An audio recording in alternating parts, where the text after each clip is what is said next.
Hey everyone, welcome to Car Chronicle episode 12. No, just kidding. I just wanted to talk and make a video as an extension of my last video, talking about the book Brain Energy by Dr. Chris Palmer, because I've had, and extending into other things as well, because I've had quite a few people talk to me about this topic and about this book and this man, and I didn't realize until yesterday that Dr. Yosef has actually interviewed him, and he titled the video something like Keto Diet for Protracted Healing or something, and there was a lot of negative comments on that video, and I want to address that, and I want to talk about other things related to this and expand out on it. So I haven't fully completed the book, but I've gotten through most of it, and I'm in the last couple of chapters. And what he talks about, or he claims that the basis or the cause of mental illness is metabolic and mitochondrial dysfunction. And I know, like, when Dr. Yosef, I didn't watch the whole interview, but when he talked about it, he was addressing the keto diet, which would be part of this also.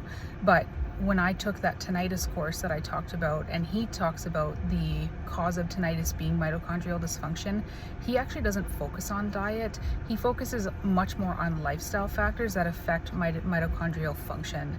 And so, because I know people will say, well, the keto diet made me worse. I think especially people with akathisia, some people with like really quite intense symptoms will say keto made me worse. In fact, there was comments on my video saying that.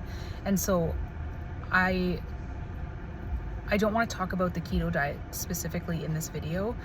I want to talk about all of this as a whole and addressing some of my past videos, because as I was reading this book, or listening to it, because I'm listening to the audio book, and like I said, I'm most of the way through it, I wanted to say that, and I've been honest about this, I am still susceptible. I think everybody is, for a very long time, even after they feel recovered, to, susceptible to setbacks, and can still be sensitive to like extreme stress and further medications. And I would classify myself in that category. I've made a tremendous recovery, but I still feel susceptible to that and to those things. And so as I was listening to this book, I actually was starting to get angry, because I think when you start to focus so much on all of the little things and go down all of the rabbit holes, it can actually cause more harm than good. And in past videos, I had mentioned that my own personal view is that withdrawal recovery kind of has two phases and kind of sub phases within that. So I break the two phases down into recovery from symptoms, and then strengthening and bringing resilience back to the nervous system. And in that first part of recovery from symptoms, I break it into acute, subacute, and protracted or chronic. And the way that I define it is, acute is when you don't really have any break from your symptoms. It's just constant suffering. And everybody's timeline for this is different, but as a general rule, from what I've seen, it's usually in the first 6 months, and the worst of it is often 2 months to 6 months off. That's why I made a video called If You're 2 to 6 months off meds. And then you kind of move into subacute after 6 months. Again, these are just rough timelines, and this is where you get some space from your symptoms. You might go into a very noticeable windows and waves pattern, but things might be a little bit easier for you. And then protracted, I go by just the timeline of 18 months to 2 years off, and you're still in symptoms. And I have said this before, that I think the best approach is to kind of take care of the nervous system and the brain in the first part of that, and then once you're feeling like you're heading more into recovery, potentially addressing these other things like mitochondrial dysfunction, gut health, liver health, just different things, that kind of rabbit holes that people go down in this community. And I think people can get all the way to recovery just with the nervous system stuff. I'll get to that in detail in a minute. But some people will get to a certain stage and then kind of stall in their recovery. And I've seen a lot of recoveries where people then will address vitamin and mineral deficiencies. They'll address detox pathways. They'll address gut dysbiosis, all of those other things, maybe mitochondrial dysfunction, and that will take them to full recovery. I've seen many stories like that.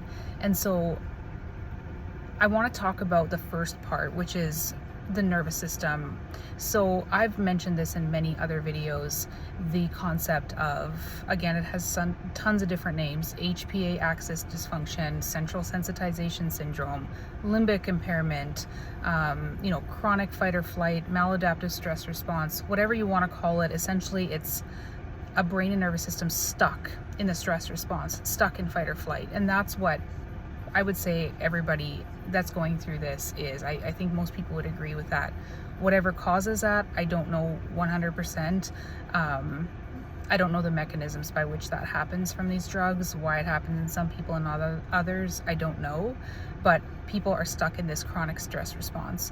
And the way, I guess, to get through that, time, I believe, is on everybody's side.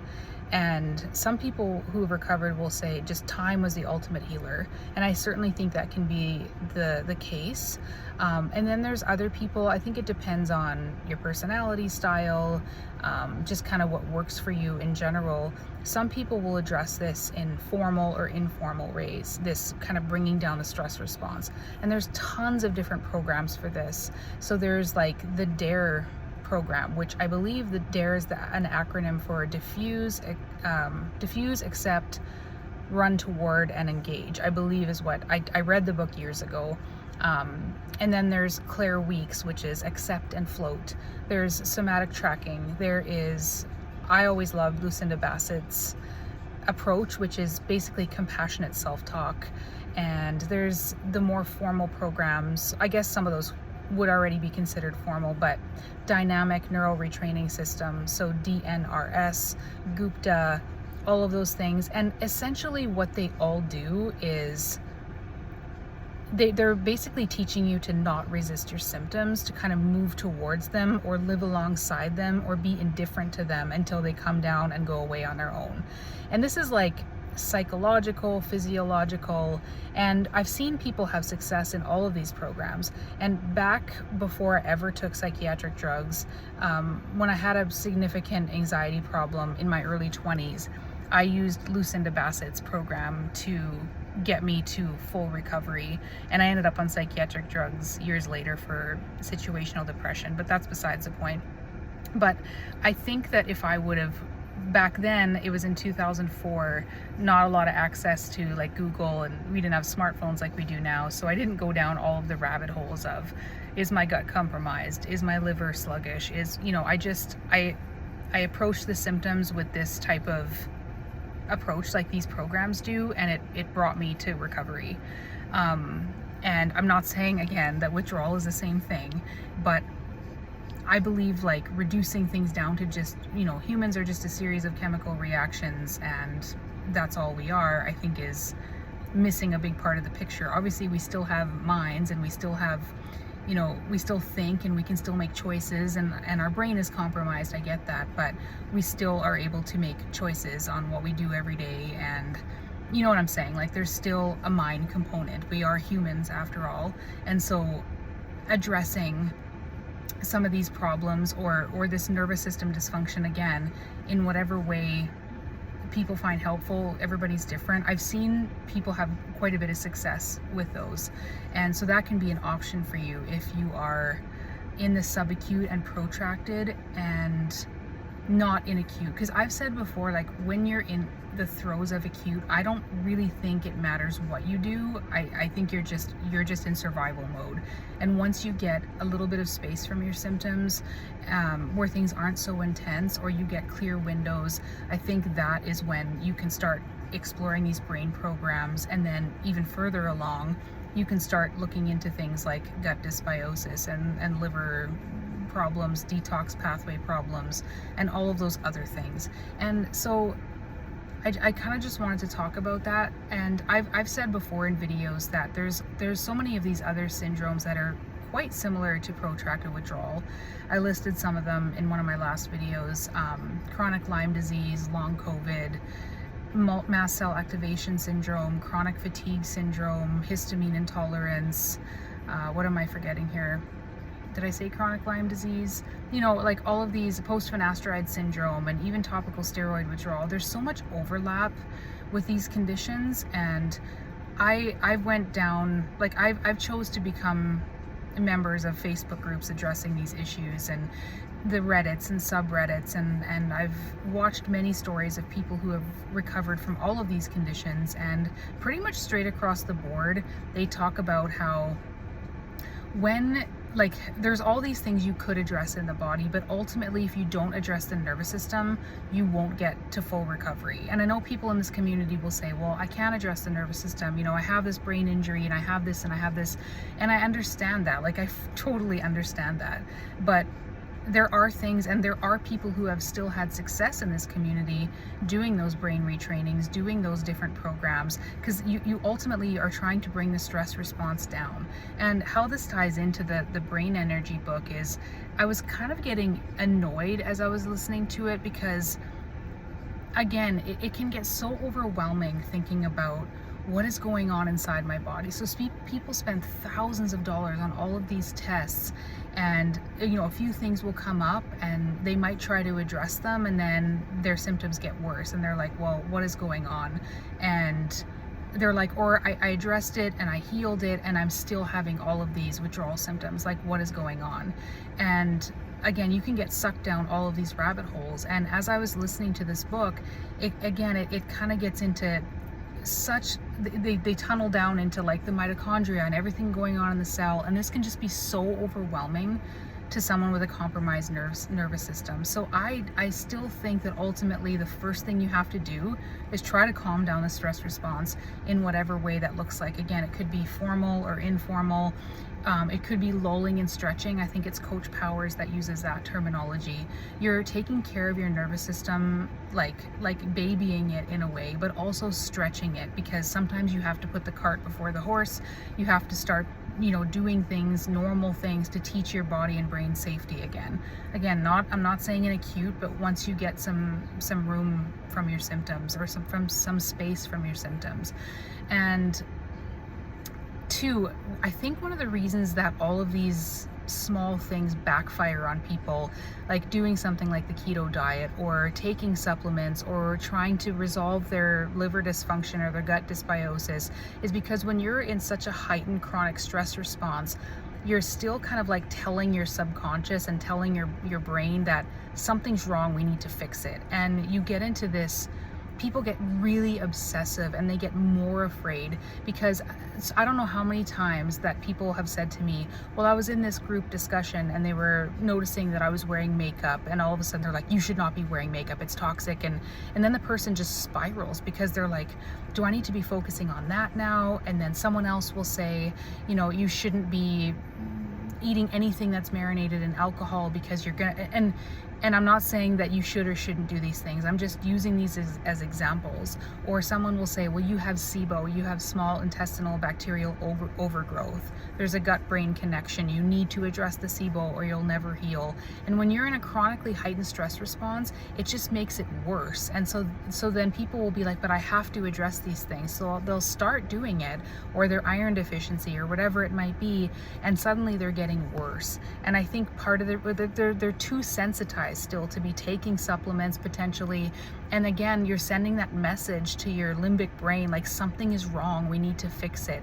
And people get so stressed out by these things. And that's why I think you need to dial things down and get some space, because even in DNRS, there's tons of success story videos in that course. I've taken that course, and they'll talk about these things, and there's all kinds of stories on there. People with mast cell activation, multiple chemical sensitivity, electric hypersensitivity syndrome, Lyme disease, all of these things. And they'll talk about this, like whenever they'd have a flare up or, you know, what we would call a wave, they'd be like, what triggered it? Is it the bacteria from this? Is it Epstein-Barr virus getting reactivated? Is it, you know, the 5G? Is it, and it heightens their stress response even more, and then they get even more symptoms, and so their world shrinks down, and they're living in a dark room, and they're living in these safe houses, and everything's getting worse because their stress response is going up. And that is the primary problem. Their stress response is already way too high and constantly stuck in the on position. So they'll say, like, after they recovered, like say they did the DNRS program for 6 months, like this is just as an example. I'm just going to shut my car off here.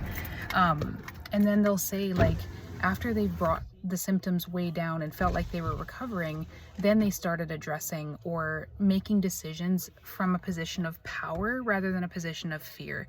So there was one woman, it was particularly my favorite recovery story in that program.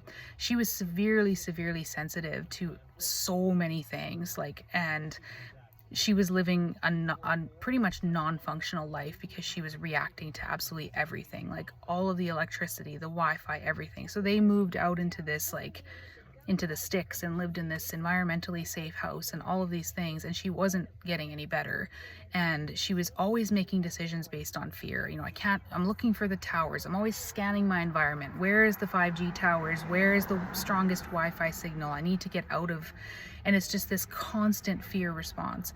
And so she said, like, once she started recovering and brought her, like, limbic response, her fight or flight response down through DNRS, then she was able to make decisions based, you know, from a position of power. Like, do I want to be exposing myself to Bluetooth headphones and putting a phone up to my ear and wearing earbuds and all these things that she had reacted so severely to before?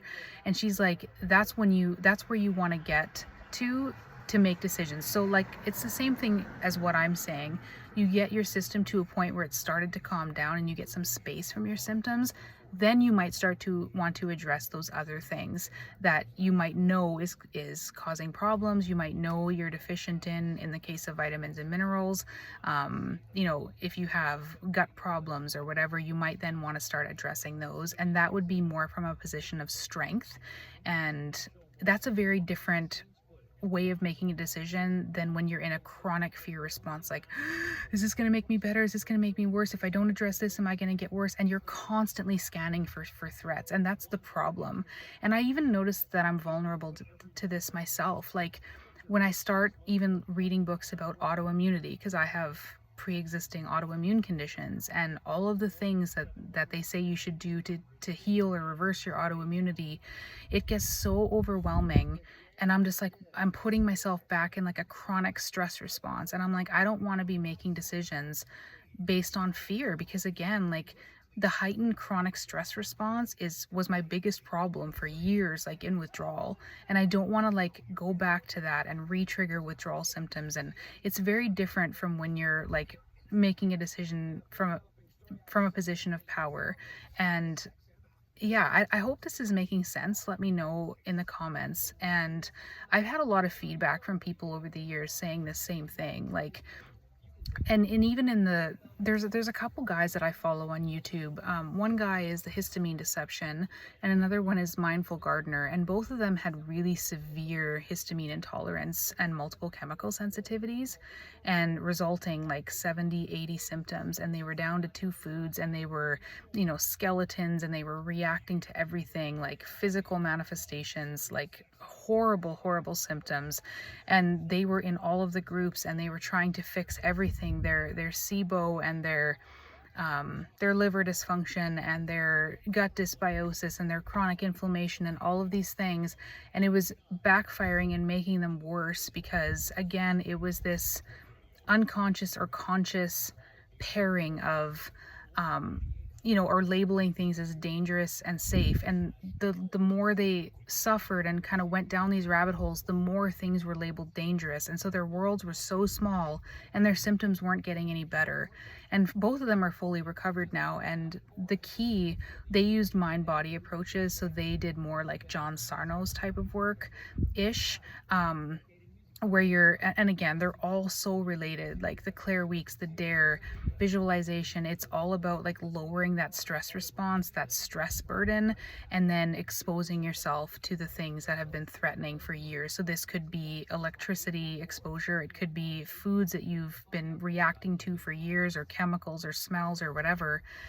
And it's just amazing to me, like they tried to address again all of these little things in the body, and they weren't getting better. And it wasn't until they directly faced the beast, which was their limbic brain telling them that everything was dangerous, that was when they found full recovery. And it wasn't instant, it took them months to recover, but that was the key to their recovery. And they even talk now about, okay, now I'm going to look more at my diet and I want to get healthier, because you know, the one guy's a little bit overweight, and he says like, now I want to focus on diet, not because I'm afraid of food now, whether consciously or unconsciously, but because I just want to get healthier. I want to lose weight. This experience has totally shifted my perspective on self-care and the health of my body. And that's what I've found too. Like once you get out of chronic withdrawal symptoms and you start to heal, then your whole perspective on life and health changes. And so that's from a position of power, where you're like, okay, now I want to start eating better, I want to start exercising more, I want to start, you know, putting my phone down and focusing on the present moment. Like all of those things that sound so cliche, you know, people who have recovered from all these conditions basically say the same thing. And I hope that makes sense to you guys. Let me know what you think.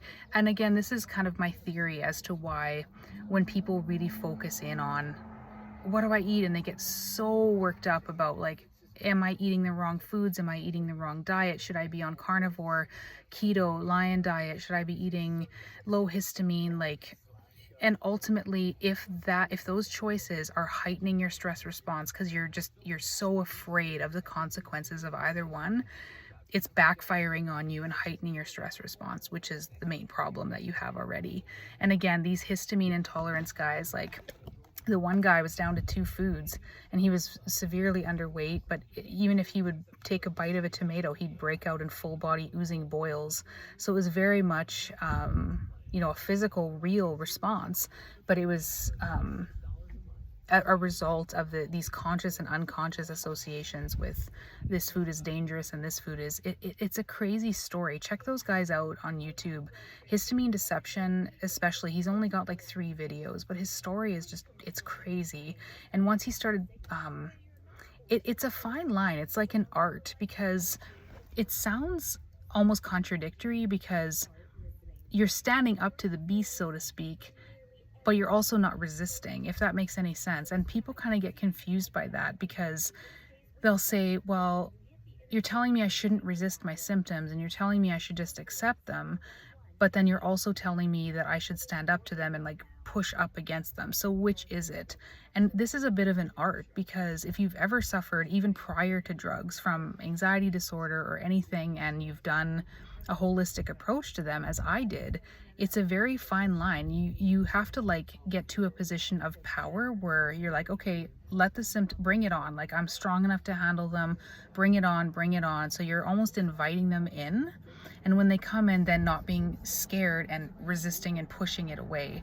So it really is a fine balance between standing up to them but not resisting them, if that makes sense. Yeah, check out those guys on YouTube. And sorry if I said a lot. I feel like I've been saying it too much in this video, but yeah, I hope that wasn't too much of a ramble and made some sense. So let me know your thoughts on this in the comments, and I'll see you guys next time. Bye.